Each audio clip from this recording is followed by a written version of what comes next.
Jangan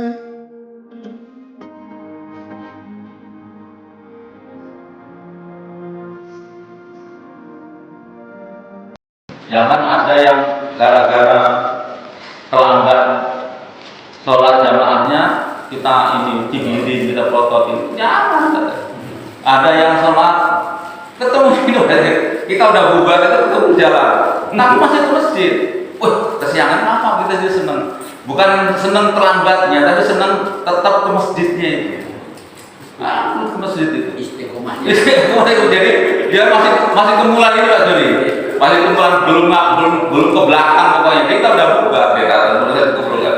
Wih, terlambat enggak apa-apa. Pokoknya masih ke masjid. Kemudian ada juga yang sudah nggak tua tapi masih ledek-ledekan aja. Ada yang doa itu. Dia memang punya karet, gitu. Kata sebelahnya, udah aman, nggak usah didoain amat. Namanya getah karet itu turun tulang nggak bisa naik.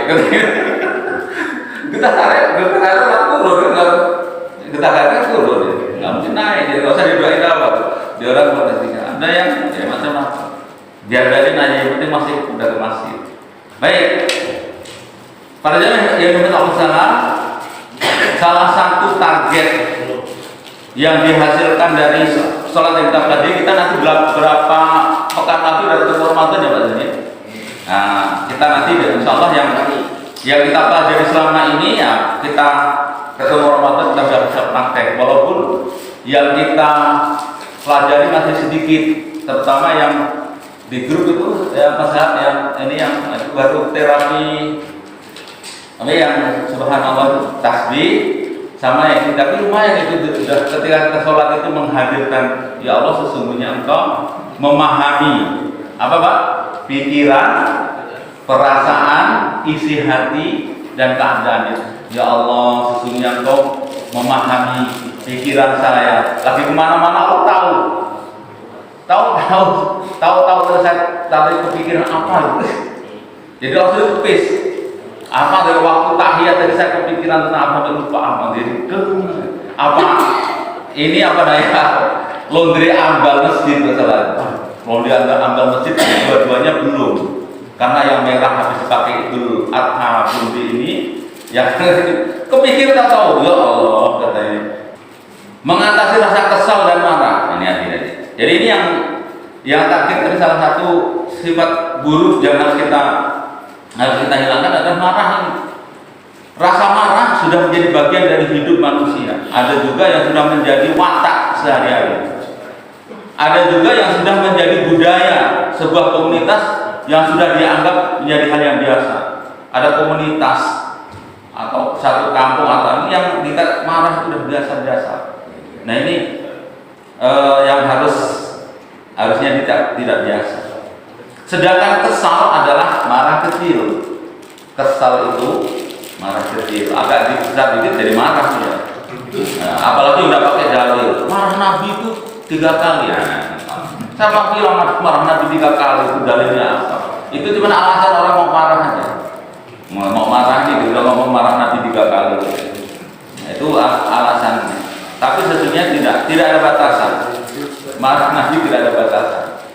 Nah, kan yang minta Allah sana enggak nampil ya. Kemudian biasanya marah kecil atau biasanya orang-orang yang mudah marah atau kesal, mudah tersinggung dan dalam banyak hal. Nah, kalau supaya tidak normal lagi kita harus tahu penyebabnya. Penyebab kesal dan marah itu yang pertama dikecewakan atau diremehkan. Penyebabnya adalah dikecewakan, diremehkan, direndahkan, dihina, disakiti dengan kata-kata dan fisik. Katanya nggak berbunyi, nggak ada kalimat yang keluar dari mulut, tapi sikapnya dia sering perhatikan sama Pak Jamat di mulutnya. Mulai. Kenapa? Ya gara-gara tadi atau sikap kadang-kadang itu masuk apa? Atau tangan dia apa gini masih? Yang jadi mana? Yang untuk ejek orang itu. Ini wah ini begini. Masya Allah itu langsung jadi mulutnya nggak berbicara tapi ya Allah. Akhirnya orang itu. Makanya ini kadang-kadang nggak tahu bahasa itu ada baunya. Kakaknya Pak Arif bin Ahmad itu sekarang udah almarhum Pak Juta Pak Juta itu pernah jadi driver di Arab Saudi. Jadi Pak Yan katanya waktu awal-awal itu bahasa Arab belum seberapa ini, belum seberapa lancar. Anak bos saya itu waktu katanya, ya memang saya nggak ini kan, waktu ada itu batu, maksud itu hajar itu saya tahu hajar itu batu saya hajar maksudnya. Oh kalau ente itu dia kalau ente itu anjing lu gitu, kalau itu anjing ente anjing lu. Tapi saya belum paham jadi kesana, tapi saya udah tahu itu maksudnya saya marah gitu ya. Jadi waktu dia tahu artinya itu dia marah, udah bisa marah. Nah itulah kadang-kadang nggak tahu bahasa yang ada bagusnya, akhirnya dia nggak sakit, tapi ketika tahu bahasa seperti tadi kode diginiin langsung rambutnya berdiri semua, marah. Nah bahasanya yang diminta kemauannya tidak diikuti bisa marah juga, apalagi Pak Ketua. Waduh, tunjuknya nggak main lagi. Tapi Rasulullah nggak marah. Waktu Rasulullah perjanjian Hudaybiyah itu kan gini, di dalam Al-Quran sudah turun ayat laqad sadaqallahu rasulahu ru'ya bil haqq la tadkhulunnal masjidal haram insyaallah aminin. Itu dalam mimpiku begitu. Kita akan kemudian kita masuk dalam Masjidil Haram dalam keadaan aminin, akan mencukur rambut dari sini. Setelah itu pada kemudian berangkat ke Makkah. Ternyata dihadang di Hudaybiyah. Masya Allah. Akhirnya nego-nego di dalam perjanjian Hudaybiyah itu tahun itu kaum muslimin nggak boleh melaksanakan ibadah haji, harus pulang balik. Woi Pak Burhan nggak siap, ibaratnya itu sudah hajatan, sudah ini udah mau berangkat haji gatal ini visa yang nggak keluar kira-kira, nggak clear. Nah itu akhirnya menimbulkan kecewaan.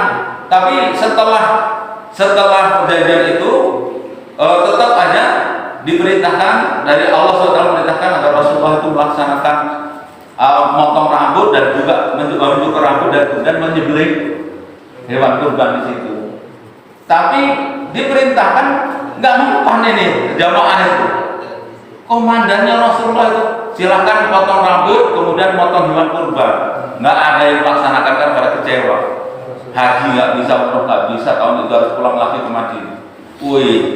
Nah itu Rasulullah langsung masuk ke tenda sedih.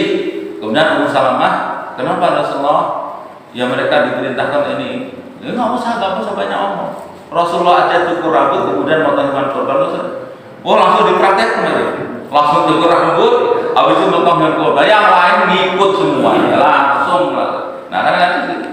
Tapi kalau Pak Ketua tunjuknya nggak mempan lagi bisa marah itu. Lepas marah.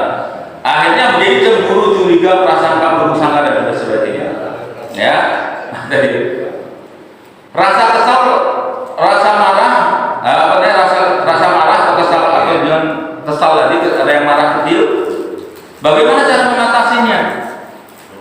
Nah, jangan sampai nanti sudah sholat, sudah belajar, diperbaiki sholatnya, sholatnya rajin tapi marahnya tambah lagi, nggak boleh gitu. Ya, kita harus dikurangi juga. Yang perlu dipertebal itu yang warna putih, yang belah kanan, yang akhlak-akhlak yang mulia itu yang harus ini. Cara mengatasinya dengan rasa marah biasanya datang tiba-tiba. Yang pertama jangan diikuti, ya itu yang memang susah. Jangan diikuti. Kalau bisa nggak diikuti perasaan itu, ya insya Allah akan berkurang. Ya, menghindar dari keadaan. Jadi jangan diikuti Pak ini. Masalah jadi gitu ya. Jadi memang kalau diikuti, ini dipikirin, masih dipikirin. Udah ngopi itu masih kepikiran.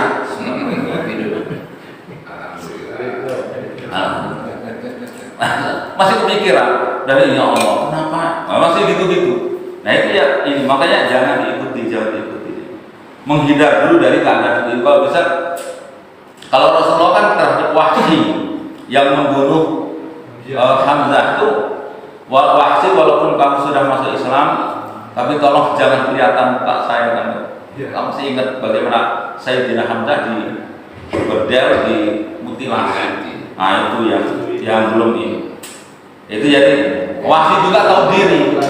Sejak itu beliau atau Wahsy tidak pernah menampakkan diri di depan Rasulullah SAW. Itu juga supaya nanti kalau nggak ingat lagi pengen marah yang pernah gara-gara dia yang membunuh ayah dimutilasi sama Hindu. Nah ini yang jangan diikuti, hindari hal-hal yang ingat terhadap itu. Kemudian yang kedua dalam ajaran Islam, bila dalam keadaan marah dan kondisi berdiri maka suruh duduk. Yang masih duduk masih marah suruh berbaring. Berbaring masih suruh wudhu. Tapi insya Allah kalau sudah wudhu nggak lamanya. Insya Allah. Ya, aduh. Masya Allah. Udah prosesnya tadi. Tapi memang berat.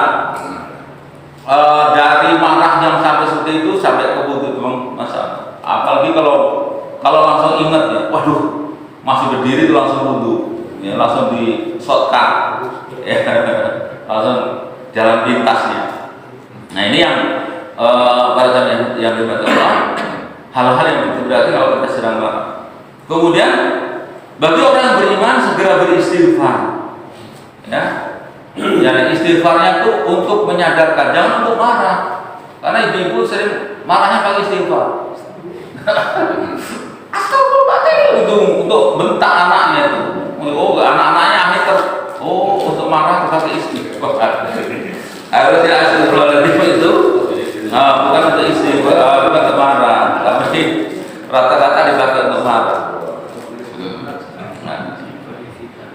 Istighfar, astagfirullah. Jadi kita ambil nafas dalam istighfar. Astagfirullah. Kenapa sampai ini tadi ya Allah kesel ya? Nah itu harus ini kan. Pelan-pelan ya.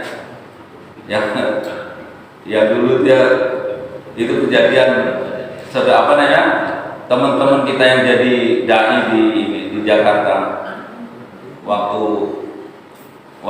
materi yang membahas tentang menahan marah, dia sabar.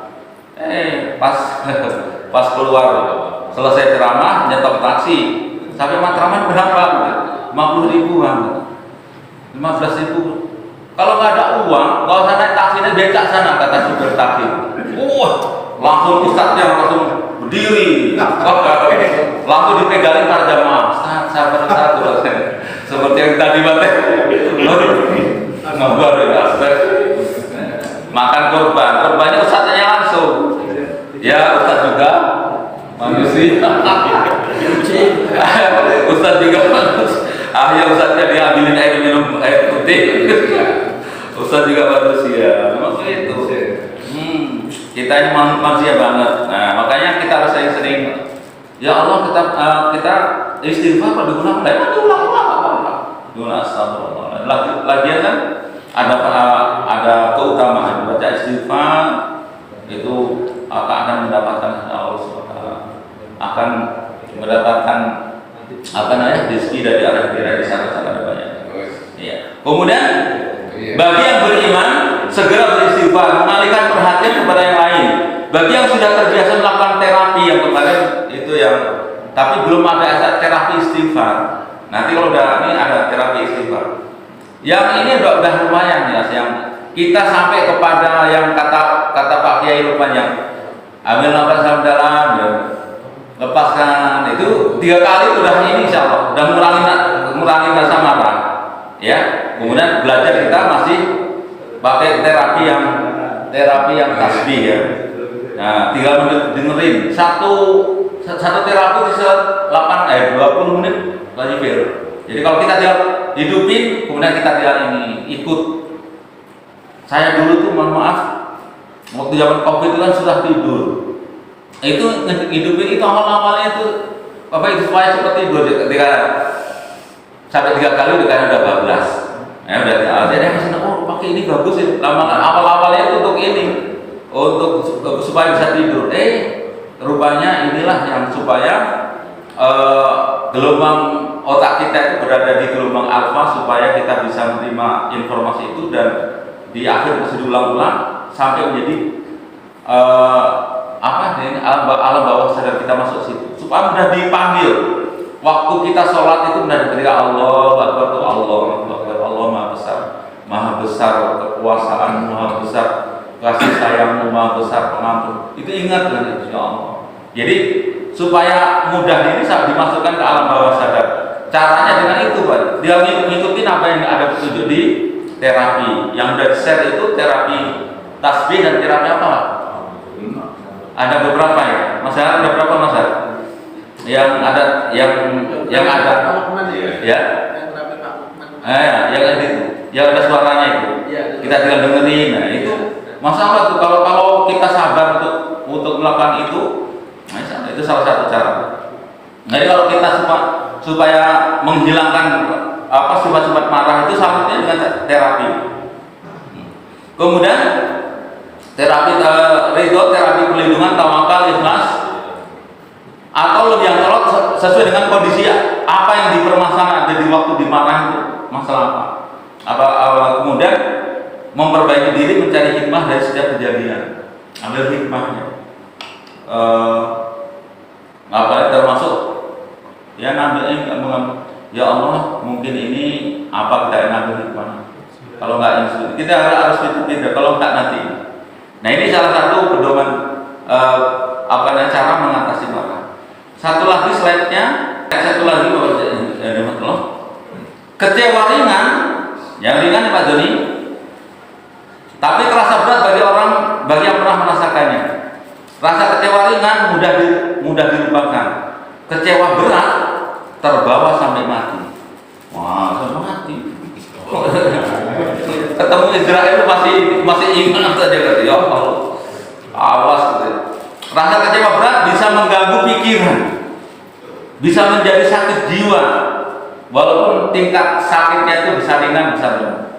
Ya, kecewa pada diri sendiri ada, kecewa pada keluarga, kecewa pada orang lain, kecewa pada keadaan, kecewa yang bertumpuk-tumpuk. Berempat-empatnya ada, Masya Allah. Ya, kecewa pada diri sendiri, pada keluarganya iya, pada orang lain iya, pada keadaan kok disalahkan ya. Inilah gara-gara ini menyalahin orang. Kalau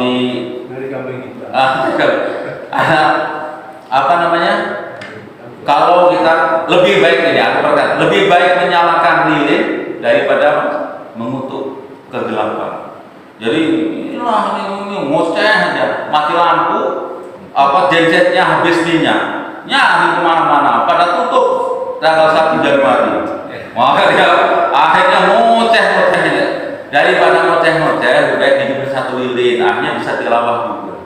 Kan itu harus serius. Jadi mau saya kadang-kadang begitulah. Jadi daripada menyalahkan keadaan, lebih baik kita mengambil inisiatif apa yang bisa dilakukan. Masya Allah. Ya, ini saya kemarin ada acara pinjam tempat di Bandar Lampung itu namanya SMPIT itu ada Nurul Ilmi. Ini apa dia ada 3 ini. Ketua yayasannya ikut jadi relawan ke Aceh. Saya lihat pas di Facebook itu di share sama Kang Hada itu lagi ini membuat jembatan darurat itu supaya masjid itu sejak kena lumpur sampai sekarang belum pernah dipakai. Akhirnya orang nggak bisa ke masjid karena lumpur semua. Akhirnya dibuat ini Pak, jembatan pakai papan gitu kira-kira segini, berapa ratus meter itu. Nah, itu teman-teman yang dari PKS saya termasuk Pak Wid mantan anggota dewan berangkat. Jadi saya ketemu ibunya. Ini Pak, Ibu ketua yayasan, bangsa salam sama Bapak sama. Nah, kita ada acara minjem aulanya, nah beliau ke situ. Jadi begitu, jadi masa Allah melumpur masih sampai seperti itu, luar biasa. Jadi membuat akses supaya masjid. Kemarin itu Jumat kemarin ini Jumat perdana dari sejak banjir lumpur. Ya, banjir lumpur itu. Jadi masya Allah, jadi iya sudah banyak.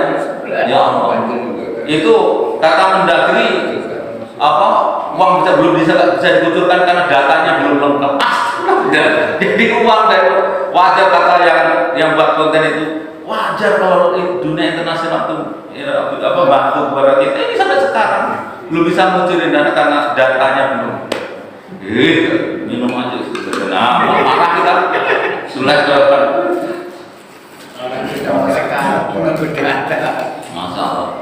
Nah ini kecewa pada keluarga diri sendiri, pada keluarga orang lain, kecewa pada keadaan. Kenapa seperti itu? Penyebab orang kecewa tadi kita tahu.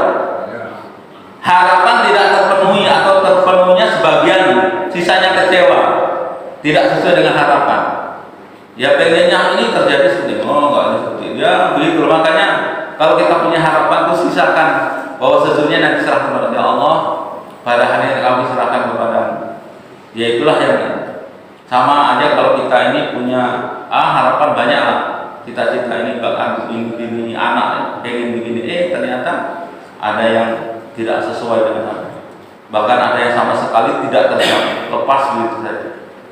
Nah ini yang bikin rasa kecewa ringan tadi, kecewa ringan yang bisa mudah lupa, terlupakan, kecewa berat tadi bisa sampai mati. Hati-hati, makanya dihilangkan, pakai terapi itu dipraktekkan, nanti insya Allah akan membantu. Untuk sholat juga akan demikian. Ketika kita melaksanakan sholat, nanti kita akan mudah untuk memanggil memori kita yang masuk ke alam bawah sadar kita. Yang alam bawah sadar itu kadang-kadang ada yang merugikan juga.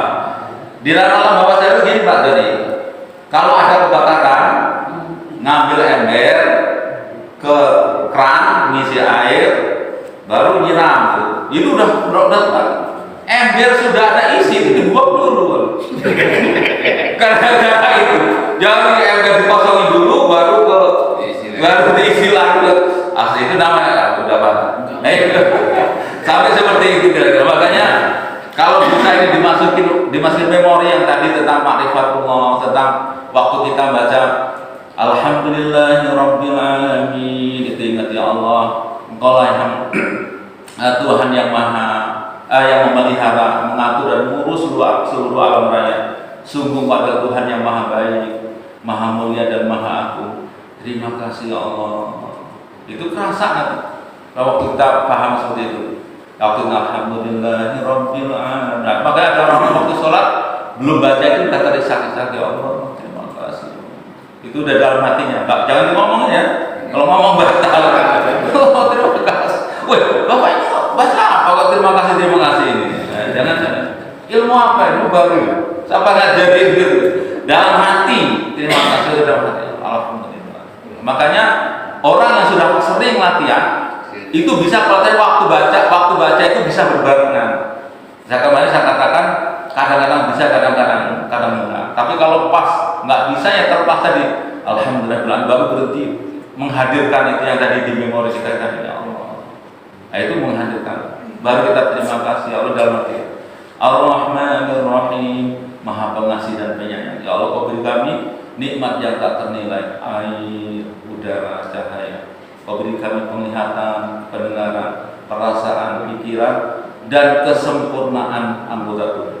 Nikmat-Mu mengalir tiada henti, kasih sayang kepada saya melebihi orang tua. Nah kalau udah itu, tapi kalau sekali lagi, kalau orang yang sudah rajin berlatih, memori udah masuk ke alam bawah sadar, mudah dipanggil, waktu baca itu langsung pemahaman langsung berubah.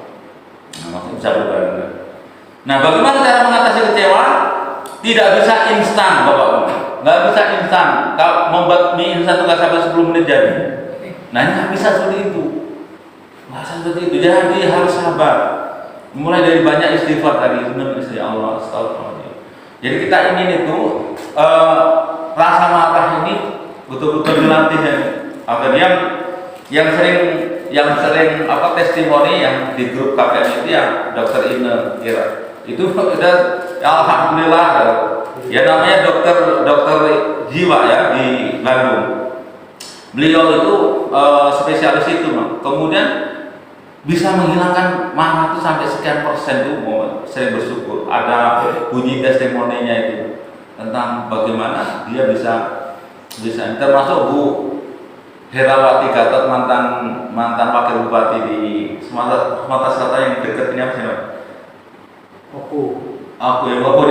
Yang setelah aku sadar. Jadi beliau itu udah mantan wakil bupati. Jadi Herawati Gatot. Tapi pokoknya Pak, waktu ada pokoknya banyak makanan saya sabari, saya hilangkan. Gue udah sampai seperti Jadi mereka itu orang-orang yang sudah mempraktekkan ini cara ini supaya menghilangkan sampai seperti itu. Nah, karena di dalam Al-Quran juga yang ini wasari'u ila maghfiratin min rabbikum wa jannatin 'arduha as-samawati wal ardu uiddatil muttaqin alladzina yunfiquna fis sarra wad dharra wal kadhibina al-ghaidha menahan amarah. Dan itu umum, berlaku umum, termasuk para anak. Anak itu nggak harusnya nggak usah pakai marah. Yang ada konten-konten yang contoh bagaimana orang tua ngajak dialog anak tuh, wah keren-keren, bagus-bagus ya. Ngajarin anaknya itu maksudnya anak yang pertama ini cemburu gara-gara anak, wah ini sekarang ini kok yang lebih sayang adik daripada saya. Gitu kan itu ya. Akhirnya dikasih penjelasan, Pak dia udah gede ya.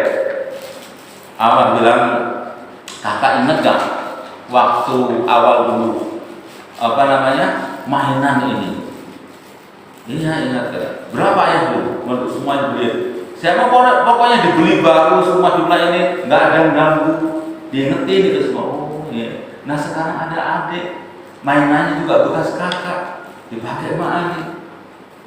Jadi ngasih penjelasan. Oh jadi dia ngerti. Oh ternyata ayah ini nggak pilih kasih nggak, tapi memang ini kan dulu begitu juga waktu masih kecil begini dan jadi dipahamkan. Nah perjalanan yang Allah ini nggak bisa instan, kita harus dimulai dengan istighfar. Rasa kecewa jangan diikuti, seperti tadi. Lalu lakukan menyendiri, ya. Amati kondisi rasa kecewa, kenali dengan baik rasanya dan kegiatan dalam diri, dicari hikmahnya deh. Ya Allah, yang benar ada hikmahnya apa ini? Ya. Bahaya. Dulu tuh ya saya ceritain tuh Mas Yudi ya. Waktu rumah saya masih di ini.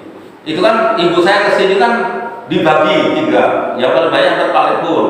Di tempat saya semalam ada suruh nginep di pas dari kemudian dibagi ke jaga tempat bude kan itu dari 3 anak 3 harus dapat semua. Nah saya dapat pas malam mau nginep tempat saya itu hujan nggak berhenti. Saya udah beli makanan untuk makan pakai ayam bakar itu, nggak ada tempat lagi. Bocor semua, astagfirullahaladzim. Yang nggak bocor itu satu-satunya di tempat tidur ada kasurnya. Satu di tempat sholat. Jadi 2 tempat tidur itu nggak ini. Yang tempat sholat itu nggak bocor, sederet itu. Akhirnya kita tempat sholat itu kita makan di tempat sholat itu. Nah. Saya ngomong agak ini juga ya Allah, ibu kesini segini aja gini ya Allah, nggak sering pas kesini mas makan kan susah tempatnya gitu. Kata uminya, sabar lagi mudah-mudahan. Oh rupanya ada hikmahnya. Begitu ibu saya ke Jagang, itu rumah di Jagang yang rumah kayu lah yang lama itu dibangun yang sekarang yang 10 kamar ini yang memang cita-cita Pak itu. Untuk Mas Hadis kalau pulang dari Yaman untuk pondok sekarang udah dipakai untuk pondok di jalan Mas Hadis sudah pulang dari Yaman ya itu udah dipakai. Nah rumah yang lama tuh disingkir menjadi kandang loh. Nah ibu saya ke sana itu nggak bilang sama mbak saya Budi itu, lu rumah itu kok nggak ini nggak dipakai itu, kasihin banan kan bilangin anak saya. Ya kalau mau ambil nanti tak bantu beras setengah kintal. Jadi dikasih rumah itu, kasih beras setengah kintal kalau ini dibantu. Yang ambil almarhum ada di tanah. Nah itu pakai truk dia nyebut, wih kayunya bagus Paris, kayunya bagus-bagus katanya. Wih kakak ini saya juga mau katanya. Nah itulah akhirnya rumah saya ganti itu gara-gara itu masuk ke sini. Nah, ganti yang kayu itu yang nggak geribik lah. Gara-gara itu ibu saya mau makan susah itu jadi itu. Hikmahnya ya Allah ternyata ini. Maka kita jangan menyalahkan Allah itu yang sudah ada hikmahnya, masya Allah. Kalau dulu saya ini terlalu gimana sih Allah masuk segini aja ya. Jadi rupanya itu diambil hikmah. Ya. Coba mengatasi dengan mengubah sudut pandang. Ya tadi yang termasuk yang datang terlambat tadi. Nah itu sudut pandangnya itu. Masjid kita jadi ini. Saya kemarin tuh saya karena teman-teman masih pada asik ini ya, saya sholat sendiri jamaah qashar kan di ini. duluan. Nah, mereka waktu perjalanan itu setengah 3 baru mampir ke masjid, mereka pada sholat. Nah itu masjid itu, masya Allah, jadi memang ramai terus. Selain kita tuh banyak orang pada sholat sesuai dengan kesibukannya masing-masing, namanya di Bandar Lampung. Ya, jadi tingkat kesibukannya seperti itu. Nah itulah, jadi kita nggak bisa ini orang-orang yang memang dalam kondisi tertentu yang susah, termasuk kalau kita terawih. Biar gimana? Ramadan setahun sekali aja terawih aja enggak. Semua orang nggak bisa, ada orang yang pengen ke terawih tapi kena sip, ya, kena sip apa katanya? Jaga di rumah sakit gak bisa ditinggalkan, yang kena yang di security gak bisa ditinggalkan. Bapak-bapak pada ini kita nggak bisa berdiri seorang, jadi kita sudut pandang harus ya Allah. Jadi nggak semua orang bisa kita ini sudut pandangnya. Jadi nggak semua kita harus belajar dari sudut pandang kita sehingga kita jangan bikin kesel. Nah ini ya. Coba pikir terhadap objek penyebab kecewa, apa penyebabnya? Kita sampai sini. Bila tidak mampu sendiri, coba konsultasikan dengan ahlinya. Hati-hati, jangan sembarang orang. Jangan ketemu dengan pendekar berwatak jahat. Nanti tambah marah. Kamu marah sama, dia itu memang. Kalau saya hebat langsung. Jadi kompor dia katanya. Bukannya kita ngeredemin ini, dapat dia kan. Makanya hati-hati ketika kita minta nasihat kepada orang, ya pilih-pilih. Wah, mudah-mudahan dapat ini. Nah, insya jangan dapat kompor, kalau panas gitu. Nah ini pada saat yang dimana Allah tentang konsultasi dengan orang. Ya, jadi jangan sampai nanti membuat kita tambah kecewa. Jangan konsultasikan dengan sembarang orang, bila tidak tepat orangnya bisa memperparah keadaan. Nah itu ya. Dan yang terakhir, menyerahkan kekecewaan kepada Allah dengan terapi tawakal. Nanti terapi tawakal saya senang benar. Karena yang kemarin saya praktikkan, ya Allah, kami serahkan beban hidup ini kepadamu. Jadi udah ini Pak Guru, udah jadi beban kita ingat yang kita serahkan kepada Allah, mulai dari godaan setan dan bala tentaranya, semua yang menakutkan, menggelisahkan itu kita serahkan. Ya, dari tekanan-tekanan pekerjaan, tekanan orang, dari pengaruh dari makhluk jin, dari semua jenis penyakit dan kemiskinan kita minta perlindungan kepada Allah, kita serahkan ya Allah. Kita ada masalah anak, masalah keluarga, masalah tetangga, masalah tetangga juga. Ya Allah, orang hobinya dangdutan. Coba Bapak pakai headset itu mau volume 21 juga los katanya. Ini dibagi-bagi maksud. Sampai keder namanya kaca-kaca itu. Itu kalau kita pas kejahatan maklum Pak, ini hobi tiap hari ini jadi pusing kali Pak, gimana ini ya itulah. Menyerahkan kepada Allah. Akhirnya ternyata ditegur oleh Allah dengan cara Allah. Akhirnya mulai ngecil suaranya dengan caranya Allah sendiri. Kenapa? Kita serahkan kepada Allah. Tawakal kepada Allah. Kami serahkan beban-beban hidup ini kepada Allah. Hasbunallah wa ni'mal wakil. Ngeplong nanti Pak. Akhirnya kira-kira begitu. Ya. Dengan terapi ikhlas, dengan terapi ridho dan lainnya sesuai dengan yang kita pahami selama ini. Nah, mudah-mudahan dengan cara-cara ini rasa kesel kita, rasa marah kita akan mereda. Dan kalau bisa jangan dijadikan hobi, jangan dijadikan karakter yang itu kan masuk lihat di grup, udah di-share di grup itu tentang poster berkaca diri yang gambar orang belah kiri warna hitam, 60 karakter yang buruk, yang belah kanan warna putih, 60 akhlak yang mulia. Kita ingin menghilangkan dan menipiskan yang hitam dan memperjelas yang ada di putih. Sabar, tawakal, ridho, itu kita yang pengennya seperti itu. Tapi memang perlu berproses coba sekalian. Jadi nanti kalau alhamdulillah saya kemarin nggak jadi marah, karena dikatakan orang yang kuat itu bukan yang kuat dalam bergulat, tapi yang menahan rasa amarahnya, mampu menahan. Perjalanan Allah, demikian materi downgrade screen-nya nggak bisa ngantuk sekarang, ngantuk apa Allah. Sabar, bagus, jadi kita yang nggak kalah meja kemarin ya. Masya Allah. Yang dengar sabar. Sudah ditahui bagus-bagus ya. Mudah-mudahan. Ada tambahan? Silakan Pak. Terima kasih Pak Jen. Dia konteks dengan marah. Jadi kalau kita melihat karakter seseorang, kita contohkan antara Umar bin Khattab dan Rasulullah SAW. Ya. Ini pertama, ketika Umar ini memang orang ramai, memang mantan jawarannya Mekah. Jadi ketika ada seorang badui turun gunung kencing di Masjid Nabawi yang seperti pasir, izin ya Rasulullah untuk bas tentang lehernya. Itu temperamennya Umar.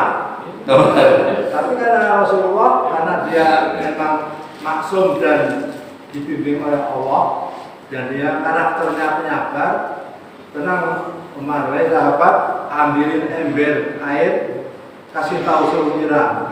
Akhirnya orang itu masuk Islam. Nah, kedua, Umar ini temperamen sampai malaikat aja dibentak ketika menghisab di alam barzah ya. Di alam barzah itu malaikat aja dibentak, itu karakter Umar. Beda dengan Rasul. Nah, ini kita ambil hikmahnya. Kalau hal-hal yang prinsip akidah nggak apa-apa kita marah. Contohnya ketika ada seorang gadis, seorang perempuan yang menyervis diwangnya di pasar Madinah, yang jilbabnya dililit oleh orang Yahudi, akhirnya terlepas jilbabnya itu, Rasul marah, kepung Bani Quraidah di Madinah, perangi Yahudi. Itu prinsip. Di marahnya itu terarah pada hal yang prinsip. Itu Rasulullah SAW. Tapi kalau sekedar yang nggak prinsip, mau ke masjid diludahi, itu Rasul masih sabar. Akidah karena jilbabnya dililit di mesin, apa itu yang untuk gerindra itu akhirnya terlepas, terserengkap, perangi Bani Quraidah Yahudi yang melecehkan Islam. Itu prinsip. Kemudian terakhir Ustaz, orang yang katanya sabar menahan marah itu nanti di yaumil akhir kalau Allah dijejerkan, dijadari, suruh milih. Nah, itu betul nggak itu Ustaz? Betul nggak itu Ustaz? Katanya orang yang mampu marah tapi bisa menahannya, nanti akan dijejerkan, jadi suruh milih. Silakan milih. Itu yang ketiga jawabannya itu yang paling mudah itu. Wallahu a'lam. Tapi ya Ustaz Abdul Somad mengatakan kita nanti akan ini ada yang bisik-bisik, Ustaz nanti kita di sana ketemu istri kita. Iya. Langsung. Kenapa bapak-bapak? Ya di sekarang aja pusing Ustaz, apalagi kita ketemu lagi. Woi di sana itu nggak seperti kita di sini. Jadi nanti yang ini katanya ahli surga mendapatkan 70 bidadari. Kalau di dalam surat itu fil khiyam, bidadari itu kelasnya di fil khiyam, di kemah-kemah. Kalau istri kita tuh permaisurinya, rajanya. Ratunya. Jadi salah itu nasihat. Pokoknya itu urusan itu Pak, itu insya Allah bisa lebih dari itu. Tapi yang perlu kita komentari yang pertama tentang karakter Umar. Rasulullah sendiri memang berdoa ketika di pasar Lukas itu, Umar itu jagoan banget ya. Pokoknya nggak ada yang bisa ngalah. Jadi Rasulullah itu ya, sementara ini yang masuk Islam baru Abu Bakar, dia lebih lembut. Wah, kata kalau Islam ini dapat itu, ya akhirnya doa Allahumma qabul Islam bil Umar, ini dengan Umar antara dua Umar, Amru bin Hisam atau Umar bin Khattab. Amru bin Hisam Abu Jahal. Nah, itu yang dilepas saya ketemu dapat Umar bin Khattab. Dan itu masalah. Jadi memang Islam itu karakternya perlu seperti itu, tapi ya jangan semua Pak. Jangan semua meniru Umar. Kata kita masjid Umar bin Khattab. Nggak ada ini. Memang anak kecil nggak ada suara, tapi anak kecil nggak berani ke masjid tadi. Waktu semua anak-anak muda, bro, masjid bro, nggak mau kok. Aku udah sebat sama manipul pakai sajadah. Dia trauma nggak pernah ke masjid. Sementara ada masjid yang masya Allah ya di Turki ada wadah ya Mereka begitu semangat ke masjid ketemu ustadznya tuh bahasa seperti itu. Nah, Pak Haji Ahmad Junaidi termasuk pinter dengan anak-anak di Bango 1 ini. Jangan disingkat ya Bango 1. Pak Haji tahu, telah berubah Pak Haji. Bango 1, kemudian di Islamik, kemudian di Ar-Rahman depan Perak. Pak Haji di sini anak-anak. Emang nggak semuanya bisa, tapi kita harus ada yang karakter seperti itu, meladeni semua. Nah, Umar bin Khattab gitu. Waktu perjanjian itu Hudaybiyah itu dari Umar bin Khattab itu nyenggolin ini pedangnya itu ke Abu Jandal. Maksudnya bapak kamu itu sikat aja Pak ngasih kode. Karena dia itu harus pulang ke Mekah. Gara-gara perjanjian Hudaybiyah itu Abu Jandal pulang ke Mekah sementara dia dibantu masuk Islam. Jadi kalau ada yang masuk Islam, yang dari harus pulang ke Mekah. Tapi kalau yang dari Madinah ke Mekah nggak boleh. Nah, jadi nyakitin jadi disenggol-senggolin ini untuk masuk dia, tapi nggak nyambung katanya. Mantan itu mantan preman. Ya memang Islam perlu seperti itu. Kalau dia nggak habis masuk Islam, ya diketok rumah Abu Jahal. Saya sudah masuk Islam. Dari macam-macam dengan Muhammad, gitu. Jadi gagah setelah masuk. Memang harus ada karakter seperti itu. Tapi juga nanti harus karakter ini. Seperti Muhammadiyah dan NU. Muhammadiyah kalau untuk masalah-masalah pendidikan masalah nggak ada. Nah, tapi untuk ngurusin orang-orang di sawah, ya di pedesaan yang masih ini, yang masih membuat ini pakai buat bata nyampur tanah dengan tai sapi, menjadi aduk dulu. Itu dakwahnya NU nanti masuk sana, maksudnya begitu. Kita perlu karakter semuanya ini. Jadi pilihannya itu Islam itu mana aja gaya batang kurma yang begitu kuat diterpa apapun nggak apa-apa, atau gaya padi karena angin itu gayung-gayung dikit, tapi nggak rubuh. Ya ada koruptor datang diterima kasih amplop diterima juga daripada untuk maksiat dia nanti bangunin apa kira-kira begitu. Jadi karakter itu masih yang diperlukan. Dan insya Allah mudah-mudahan kita ini tadi jamaah ini kan potensinya luar biasa. Karakter-karakter yang ada itu digabung supaya nanti untuk kemaslahatan ini. Tidak semua harus jadi Umar, tidak semua harus jadi Abu Bakar, tapi karakter-karakter itu silahkan diambil sesekali. Marah itu ada waktunya ketika apa tadi ya. Ya kalau marah yang tadi yang kita bisa ini marah pribadi yang disinggung dan bapak ini gitu. Ketemu lagi. Oh, ngomong apa Bu? Nah itu mulai langsung tadi lalu digerak. Nah itu yang memang perlu diinginkan. Yang antrian diserobot. Nah itu yang pribadi. Tapi kalau masalah akidah insyaallah kita memang harus jaga semuanya. Iya. Pak Haji Bapak ada teman? Saya jadi. Baik, dan kalau khair kita tutup dengan hamdalah dan doa kafaratul majlis. Alhamdulillah, subhanallahi wa bihamdika asyhadu an la ilaha illa anta astaghfiruka wa atubu ilaik.